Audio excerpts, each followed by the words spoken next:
Le Premier ministre russe Mikhail Mishustin a annoncé jeudi avoir été testé positif au nouveau coronavirus et se placer en isolement, lors d'une vidéoconférence diffusée à la télévision, rapporte l'AFP. Je viens d'apprendre que les tests du coronavirus que j'ai réalisés sont positifs, a-t-il déclaré lors d'une vidéoconférence avec le président russe Vladimir Poutine diffusée à la télévision, ajoutant qu'il se plaçait en isolement et suggérant que son adjoint le remplace durant cette période. Après les nouvelles menaces de représailles lancées par Donald Trump à Pékin qu'il juge responsable pour la propagation du coronavirus, le porte-parole du ministère des Affaires étrangères chinois, Zhang Shuang, a pointé sur le fait que la Covid-19, et non pas son pays, était l'ennemi de l'humanité entière.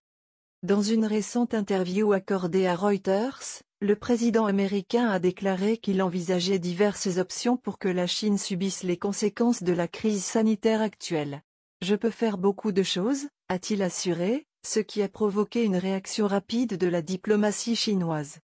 En ce qui concerne la question de la responsabilité, nous avons déjà dit plus d'une fois que le virus est l'ennemi commun de toute l'humanité. La Chine est également une partie affectée, et non un complice du virus, a commenté le porte-parole du ministère chinois des Affaires étrangères, Zhang Shuang. Il a ajouté que la communauté internationale devait s'unir pour surmonter la situation actuelle. Selon Trump, la Chine ne veut pas sa réélection. Le président a déclaré à plusieurs reprises que Washington n'excluait pas le fait que le coronavirus soit issu d'un laboratoire de Wuhan. Le ministère chinois des Affaires étrangères a réitéré qu'il avait une position ouverte et n'avait rien caché. Les renseignements américains viennent également d'établir que le nouveau coronavirus n'avait pas été créé par l'homme ou modifié génétiquement. Dans son interview à Reuters, M. Trump a annoncé mercredi qu'il estimait que la gestion par la Chine de l'épidémie était la preuve que Pékin fera tout ce qui est en son pouvoir pour faire échouer sa réélection à la présidence des États-Unis en novembre prochain.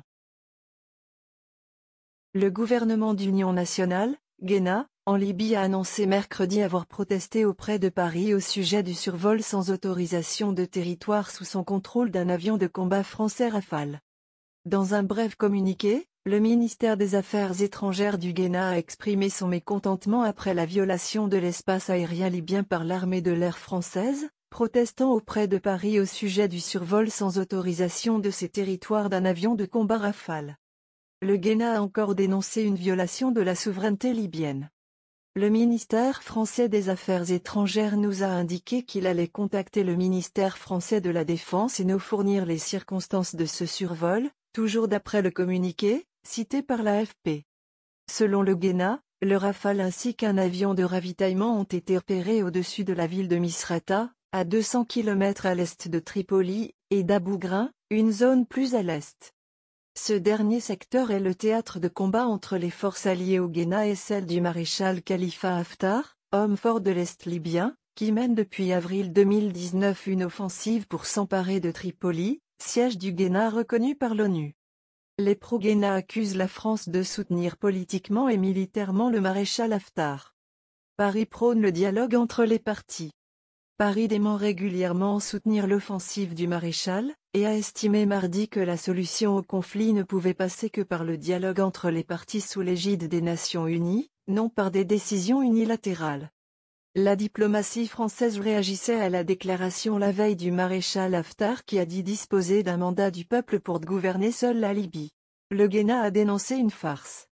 Le maréchal Haftar, qui tient d'une main de fer les régions qu'il contrôle, est accusé par ses détracteurs de vouloir instaurer une nouvelle dictature militaire en Libye, près d'une décennie après la chute du régime de Mouammar Kadhafi. Exacerbé au fil des mois par les ingérences armées étrangères, avec notamment les Émirats arabes unis soutenant le maréchal Haftar, et la Turquie appuyant le GENA, le conflit en Libye a fait depuis plus d'un an des centaines de morts et plus de 200 000 déplacés. Dis-nous ce que vous pensez et laissez votre avis dans un commentaire. N'oubliez pas de rejoindre la chaîne, ça fait plaisir de voir un nouveau membre.